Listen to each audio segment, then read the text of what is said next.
Assalamualaikum warahmatullahi wabarakatuh. Perkenalkan, kami dari kelompok 4 yang beranggotakan Rizal Nur Alfian, Umi Latifah, dan Ervina Rinka Oktarifada akan mempresentasikan mengenai konservasi lahan, tanah dan air, pengelolaan bahan organik, dan rehabilitasi lahan tidur.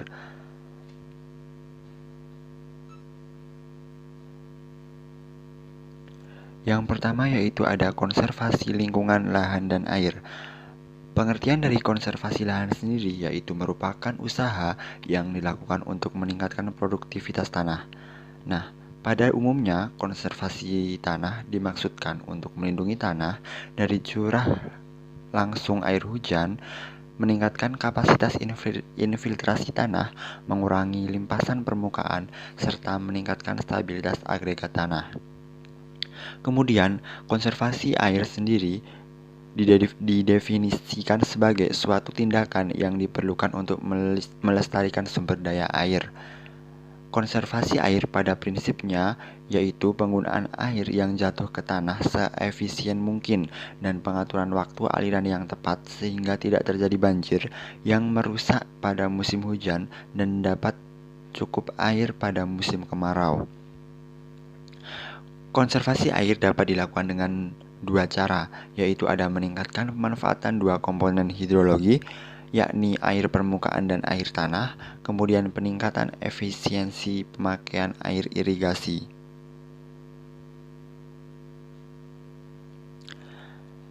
Selanjutnya yaitu ada usaha-usaha penghijauan konservasi. Usaha penghijauan konservasi merupakan suatu bentuk pengusahaan ruangan atau lahan yang mengombinasikan teknik konservasi mekanik maupun vegetatif dalam pola pertanian terpadu. Adapun beberapa faktor yang diperlukan dalam usaha penghijauan konservasi yaitu kemiringan lahan, kedalaman tanah dan air, kepekaan tanah terhadap erosi atau erodibilitas, serta sistem pertanaman atau pola penghijauan.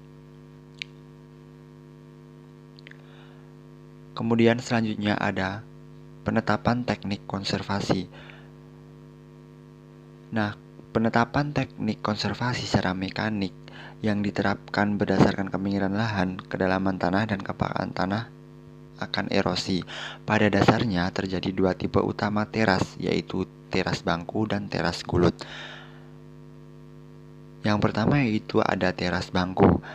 Teras bangku di sini merupakan salah satu teknik konservasi tanah dan air yang dibuat dengan cara memotong lereng dan menimbun tanah untuk menghasilkan sederetan bidang datar atau bangku. Adapun beberapa fungsi dari teras bangku yaitu untuk memperlambat aliran permukaan, menampung dan menyalurkan permukaan dengan kekuatan yang tidak merusak, mempermudah pengelolaan tanah dan tanah belerang, serta meningkatkan infiltrasi air ke dalam tanah. Nah, kemudian yang kedua yaitu ada teras gulut. Teras gulut di sini merupakan suatu barisan guludan yang dilengkapi dengan saluran pembuangan air dan dibuat memotong lereng dengan jarak antar gulut tertentu. Adapun fungsi dari teras gulut sendiri yaitu memperpendek panjang lereng dengan membuat lereng-lereng menjadi bagian yang pendek, mengurangi terjadinya erosi permukaan dan erosi laut, mencegah terbentuknya erosi parit, menghambat laju aliran permukaan terutama pada daerah dengan curah hujan tinggi, serta yang terakhir yaitu memperbesar infiltrasi tanah sehingga kandungan air tanah meningkat. Yang selanjutnya yaitu pengertian bahan organik. Bahan organik merupakan semua bahan yang berasal dari makhluk hidup, baik yang berasal dari tumbuhan seperti daun, batang, akar, bunga, dan buah, ataupun dari hewan atau binatang seperti kulit, bulu, daging, cangkang, telur, dan kotoran. Bahan organik yaitu bahan-bahan yang dapat diperbaharui, didaur ulang, dirombak oleh bakteri-bakteri tanah menjadi unsur yang dapat digunakan oleh tanaman tanpa mencemari tanah dan air. Bahan organik berperan dalam proses pembentukan dan mempertahankan kestabilan struktur tanah, berdrainase baik sehingga mudah melakukan air dan mampu memegang air banyak. Sebagai akibatnya, Tanah tidak mudah memadat karena rusaknya struktur tanah. Yang selanjutnya yaitu fungsi bahan organik. Bahan organik memiliki 4 fungsi. Yang pertama, sebagai granulator, yaitu memperbaiki struktur tanah. Yang kedua, sebagai sumber unsur hara N, P, S, dan unsur hara mikro lainnya. Yang ketiga, menambah kemampuan tanah untuk menghambat air. Dan yang keempat, menambah kemampuan tanah untuk menahan unsur-unsur hara atau kapasitas tukar kation tanah menjadi lebih tinggi. Yang selanjutnya adalah pengelolaan bahan organik. Pengelolaan bahan organik adalah segala usaha atau aktivitas yang dilakukan untuk mempertahankan kadar bahan organik di dalam tanah agar tetap tinggi. Ada 2 cara dalam mengelola bahan organik. Yang pertama yaitu dengan pemakaian pupuk hijau. Pupuk hijau merupakan tanaman atau bagian tanaman yang masih muda dan dibenamkan ke dalam tanah untuk menambah bahan organik dan unsur hara, terutama nitrogen ke dalam tanah. Penggunaan pupuk ini mampu memperbaiki struktur dan tekstur tanah, mencegah erosi, membantu mengendalikan hama dan penyakit. Cara yang kedua yaitu dengan akumulasi unsur hara pada sistem pertanian shifting cultivation.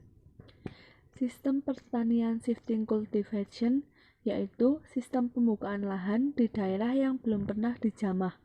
Tanaman ditanam dengan menggunakan unsur hara yang berasal dari bahan organik yang terakumulasi bertahun-tahun tanpa penggunaan pupuk kimia.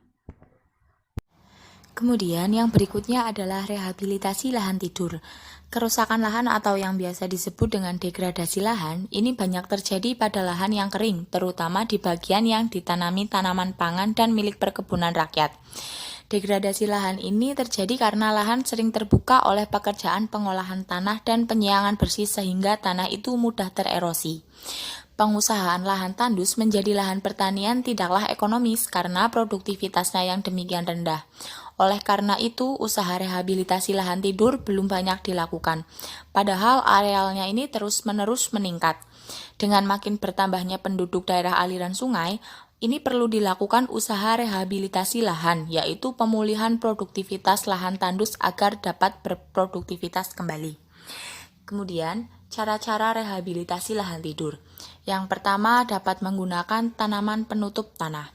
Pemilihan tanaman penutup untuk rehabilitasi lahan berdasarkan fungsinya yaitu yang pertama menghasilkan bahan hijauan sejumlah banyak dan berkadar nitrogen tinggi sehingga dalam waktu pendek dapat menjadi dekomposisi dan dapat meningkatkan kadar nitrogen dalam tanah.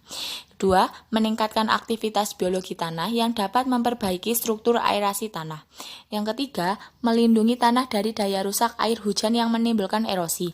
Dan yang keempat, dapat mengikat unsur nitrogen dalam udara, sehingga keperluan akan pupuk sintesis seperti urea dapat ditekan. Beberapa tanaman penutup yang telah diuji dan punya prospek baik untuk tanaman penutup tanah pada rehabilitasi ini, contohnya adalah tanaman Centrosema pubescens, Purearia javanica, dan Peureria paleoides. Ini termasuk ke dalam tumbuhan kacang-kacangan atau polong-polongan seperti kacang ruji, terus bunga telang, butterfly pea, dan lain-lain. Dan yang kedua ada tanaman mucuna. Mucuna atau biasa disebut dengan tanaman koro benguk ini dapat digunakan sebagai tanaman penutup tanah. Beberapa keuntungan menggunakan tanaman koro ini, yang pertama menghasilkan biji. Daun tanaman mucuna menghilangkan racun HCN yang sangat tinggi sehingga tidak disukai oleh tanaman ternak. Yang kedua, mucuna juga cepat pertumbuhannya, dapat beradaptasi pada berbagai jenis tanah seperti tanah berkapur atau pada tanah masam. Pertumbuhan mucuna ini jauh lebih baik dibandingkan dengan seperti komak dan kacang tunggak. Dan yang terakhir, untuk usaha rehabilitasi lahan tidur sebaiknya digunakan yang berumur 8-12 bulan karena dapat menghasilkan bahan hijauan yang lebih banyak. Sekian presentasi dari kelompok kami, terima kasih.